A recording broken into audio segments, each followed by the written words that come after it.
In this lesson, we're going to get clarity on two terms that are often tested in any DA question and usually confused by a lot of test takers.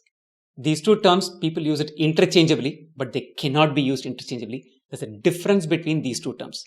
What are the two terms you're talking about? You're talking about growth and growth rate. Let's get started. Here is a table where you have information for years 2006 to 2011 about the sales, cost, and profit. Always read the question carefully. Check out if the question is it talking about sales or profit or cost, and accordingly choose the corresponding column and work with it. What is the growth in sales from 2007 to 2008? We're talking about sales, so let's restrict to the second column. Between which 2 years? Between 2007 and 2008. What was the sales in 2007? 100.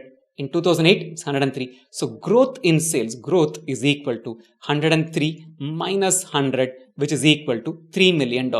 So growth in sales is the absolute increase in sales. The value of increase in sales is the growth in sales, right? So here is the answer in printed form. So the difference between growth and growth rate. That's the next question. What is the growth rate in sales in 2009? Compared to what? If nothing is mentioned, compared to the preceding period.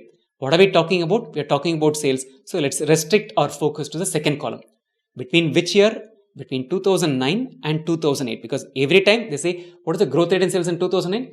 Compared to what? Compared to 2008, if nothing else is stated. Otherwise, they'll say, what is the growth rate in sales in 2009 compared to 2003? They have to mention the year. If nothing is mentioned, the default is the preceding year. So to find the growth rate, let's compute the growth first. What is the growth? Sales in 2009 is 107.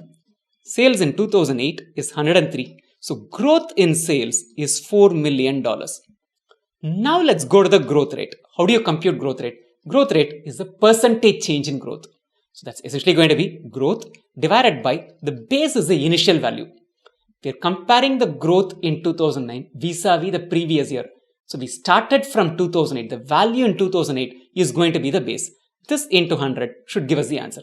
How much is the growth? Growth is 4 million. What was the value in 2008? It was $103 million was the sales in 2008. This into 100 should give us the answer. Again, don't go to calculations to the last decimal. Take a quick look at the answers and make an estimate. 4 upon 100 into 100 would have been 4%, right? This 4 upon 103. So this number should be less than 4%. Take a look at the answer options. The answer should be less than 4, close to 4. There is only one answer option that meets it, then go with it. If there is more than one, then use the calculator to compute it. The correct answer is 3.88%. So always before you start computing it, quickly glance through the answer options.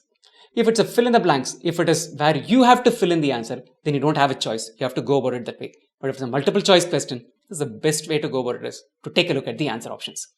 Here is the calculation in a printed form. Final value minus initial value is the growth, which is $4 million. And it is compared with the base of the initial value, which in this case is the sales in 2008. That into 100 will give us the answer. Let's get a third question. Again, by what percentage has sales grown? Growth rate of sales and by what percentage has sales increased? Both mean one and the same. Here the comparison is between 2008 and 2011. Still talking about sales. So we're going to restrict our focus to the second column. Years of interest, 2011 and 2008. So growth, let's compute that first before getting into the percentage growth. Growth is equal to 120 minus 103, which is equal to $17 million, right? This is the growth. Growth rate, we know the formula is equal to growth rate or percentage growth, whichever way we look at it, both mean one and the same. Growth upon initial value into 100 should give us the answer. What is the growth? Growth is 17. Initial value is equal to $103 million times 100 should give us the answer. 17 upon 100 times 100 would have been 17%. Okay, the denominator is 3 more than what it should be to get a 17%. So this number is going to be a little less than 17%. Go from answer options if it's a multiple choice question and check an answer which is less than 17, closer to 17 and find the answer. The answer is equal to 16.5%. Quickly summarize it in a printed form. Growth is 17 upon the initial value of 100 into 100. That gives us a percentage growth in sales between 2008 and 2011. Last question. Which year saw the highest growth rate in profits? It's not about sales, it's not about cost, it's about profits. So let's focus on the last column. Highest growth rate. Let's check out where all we first have a growth. 15 to 17, there is a growth. Yes, so this is an year of interest to us. Let's put a tick mark here. 17 to 16, decrease, not of interest. 16 to 16, flat, not of interest to us. 16 to 15, decrease, not of interest to us. So 2008, 9 and 10 are not even the scope that we are going to be looking at. 15 to 20 is an increase. So essentially we've had increase in all of these years. 1, 2, 3, 4, 5 years in discussion for us. Only 2 years the profits have gone up. Here it's gone up from 15 to 17. So it's an increase of 2 upon 7 upon 15. The initial value is what the computation is going to be. This times 100.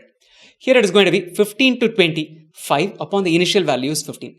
Thankfully, the initial value is 15 in both the cases. So all that we need to do is focus on the numerator, which is greater for 2011. So the year that saw the highest growth rate and profit is 2011. We actually did not do any calculation. We did not compute this number at all. We just said that because the denominators are equal, we estimated it and we finished it off. Quickly run through it in a printed form. You can rule out 8, 9 and 10 because we have either flat growth or negative growth. 2007 and 11 were the 2 years which saw positive growth. 2011 had a higher growth in profit for the same base as comparison for 2007 and 11. The base is 15 in both the cases. Here the growth was only $2 million. Here the growth was $5 million. So this has the highest rate of growth. So quickly recap these terms. Growth is the absolute increase. 104 million to 110 million. What is the growth? $6 million. What is the growth rate? Percentage increase.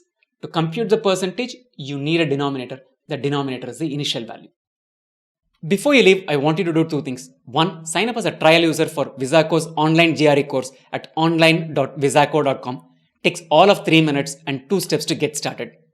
And lastly, subscribe to this channel, youtube.com/VisacoGRE. We keep adding newer questions, give you tips, tricks on how to crack the GRE.